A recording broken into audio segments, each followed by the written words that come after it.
Počas letných prázdnin naši žiaci prichádzajú do školy. Cieľom to, že chodia počas prázdnin letných do školy, je to, že sa starajú o pernaté dravce a sovy a okrem toho aj sprevádzajú návštevníkov a hostí v našej škole, v našom areáli.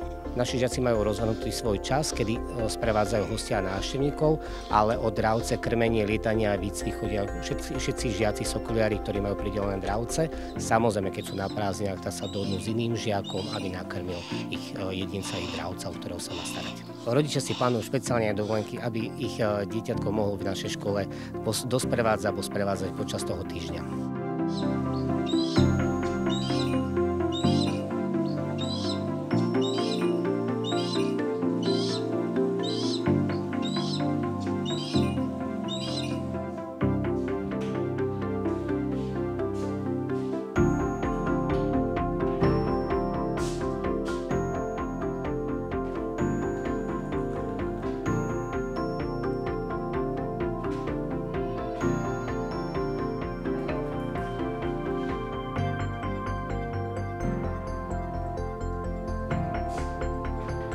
Chodievam sem každý deň, pokiaľ sa mi dá.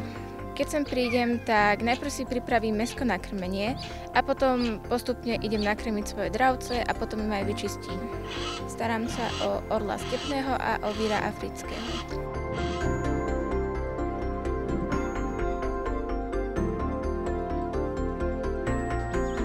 Máme vlastne po týždni služby, sa striedame vlastne žiaci a sprevádzame návštevníkov, ktorí prídu. Ale počas celých prázdnin si musíme chodiť nakrmiť svoje dravce, ktoré máme pridelené. A vlastne musíme si ich nakrmiť, polietať, vlastne upratať popri nich. Ja mám orla stepného, sokola myšiara a kaňura okrúhlohvostého. Naozaj ma to baví, takže ten čas sa nájde. Keď sprevádzam ľudí, najviac ich zaujímajú tie dravce, ale zaujímajú ich veľmi aj papagáje alebo kengura.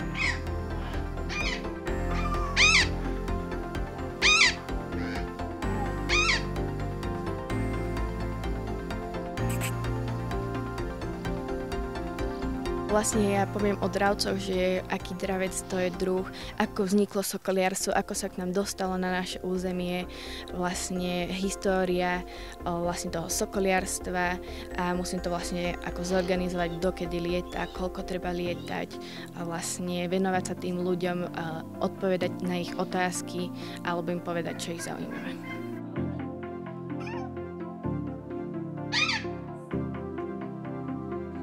My sme prišli z Podskalia, okres Považská Bystrica s rodinou. Chcela som deťom ukázať krásy prírody, aj nebežné lesné zvieratá, ktoré u nás sú dostupné. Deti sa veľmi tešili na sokolov, celý čas o tom básnili, tak ste mali možnosť vidieť, že boli radi.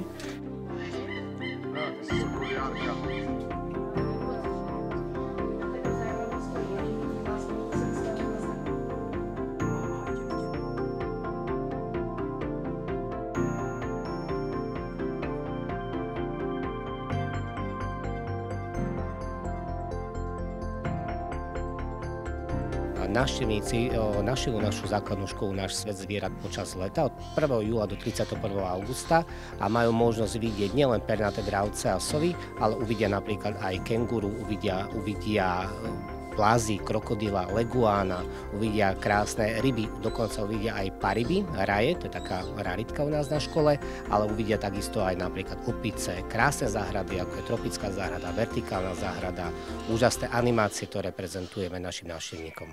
Naša škola je otvorená počas leta od 10. do 5. a od 14. hodiny, od 2. po obede máme na škole aj krásne sokoliarské vystúpenia. Našu školu Náš svet zvierat navštíví denne okolo 150 až 200 návštevníkov a návštevníci sú nielen z celého Slovenska, ale aj zo zahraničia.